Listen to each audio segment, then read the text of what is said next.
Okay. നിങ്ങൾ കഴിഞ്ഞ ദിവസം എന്തോ ഒരു ചങ്ങായിൻ്റെ കാര്യം പറഞ്ഞു. അതെന്തേലും അതെന്താ സംഭവം വെച്ചാലേ, എൻ്റെ ഏറ്റവും പ്രിയപ്പെട്ട ചങ്ങായിയാണ്. ഒരു കാലത്ത് ഞങ്ങൾ ഗൾഫിലൊക്കെ ഒന്നിച്ച് കുറേ കാലം നിന്നതാണ്. പിന്നെ അതിനുശേഷം ഞാൻ നാട്ടിൽ വന്നു. പിന്നെ കുറേ കാലം കോൺടാക്റ്റും അങ്ങോട്ടും ഇങ്ങോട്ടൊക്കെ ഉണ്ടായിരുന്നു. അതിന് ഇടയ്ക്ക് കുറച്ച് കാലം കോൺടാക്റ്റുകൾ വിട്ടു, മെസ്സേജും വിളിയൊന്നും ഇല്ലാതായി പോയി. അങ്ങനെ കുറേ കാലത്തിന് ശേഷം ഇന്നലെയാണ് ഞങ്ങളൊന്ന് വിളിച്ചത്. ഇന്നലെ വിളിച്ച് കുറേ നേരം സംസാരിച്ച് അതിൻ്റെ ഇടയിൽ ഓൻ എനിക്കൊരു വോയിസ് കിട്ടും. ഞങ്ങളുടെ ബന്ധം കാത്തു സൂക്ഷിക്കേണ്ടതിന് ഒരു വോയിസ് കിട്ടും. എനിക്ക് ഭയങ്കരമായിട്ട് ഇഷ്ടപ്പെട്ടു. ഞങ്ങൾ അത്രയും അടുപ്പുണ്ടായോണ്ട് കേട്ടോ. അത് ഞങ്ങൾക്കൊന്ന് കളിപ്പിച്ചു തരാം. ഇനി ഫ്രീ ആകുമ്പോൾ എല്ലാം മെസ്സേജ് അയക്കി പറ്റിയ ആ സമയത്ത് ഞാനും ഫ്രീ ആണെങ്കിൽ നമുക്ക് കുറച്ച് വിളിച്ച് ഇടക്കൊക്കെ ഒരു 10 മിനിറ്റൊക്കെ സംസാരിക്കുക, കഥകളൊക്കെ പറയാലോ. ഞാനിപ്പോ ഇതെല്ലാ സൗഹൃദങ്ങളും ഞാനിങ്ങനെ കീപ്പ് ചെയ്യുന്നുണ്ട്.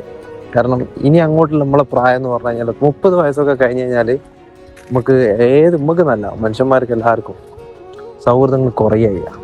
അപ്പൊ നമ്മളൊക്കെ വാപ്പാര് ഓക്കെ ഓർക്ക് ഇപ്പൊ എത്ര സൗഹൃദങ്ങളുണ്ട്? വളരെ കുറഞ്ഞ ആളുകളെല്ലാം ഉണ്ടാവും. ഓലിപ്പോ ഒരാളെ കണ്ടത് ഞാള് പഴയ സുഹൃത്തുക്കളെ അതായത് ഇപ്പൊ സുഹൃത്തുക്കളല്ല, ഞാള് പഴയ സുഹൃത്തുക്കളെ അറിയാം. അതായത് നമ്മൾ ചെറുപ്പത്തിലാണ് സുഹൃത്തുക്കളൊക്കെ ഉണ്ടാവും. യങ് ഏജില് നമ്മള് 10-30 വയസ്സൊക്കെ കഴിഞ്ഞ് കഴിഞ്ഞാൽ നമ്മൾ കല്യാണം കഴിച്ച് നമുക്ക് കുട്ടികളെ നമ്മള് ഓലെ പോറ്റുന്ന ഓരോ ടെൻഷനിലും ഫിഗറിലായി പോകും. അപ്പൊ വെച്ചാൽ പണ്ടത്തെ മാതിരി സുഹൃത്തുക്കളായിട്ട് കമ്പനി അടിച്ച് അങ്ങനെ നിൽക്കാനെന്നുള്ള സാഹചര്യം ഉണ്ടാവില്ല. ഇനി അങ്ങോട്ട് അകലുന്ന ടൈമാണ്. ഓക്കെ, ഓരോരുത്തരും ഓലേതായ കഷ്ടപ്പാടും പൈസ ഏൺ ചെയ്യാൻ വേണ്ടിയിട്ട് ജീവിക്കാൻ പൈസ വേണ്ടേ, ഇതിന്റെ ഓട്ടത്തിലായിരിക്കും. അപ്പോൾ ഉണ്ടാവില്ല. അപ്പൊ വെച്ചാൽ ഈ പ്രായത്തിൽ നമ്മൾ ശരിക്കും ശ്രദ്ധിക്കേണ്ടത് നമ്മൾ സുഹൃത്തുക്കൾ വേണം. നമുക്ക് എവിടെ പോയാലും നമ്മളെ പരിചയക്കാർ ഉണ്ടാവണം.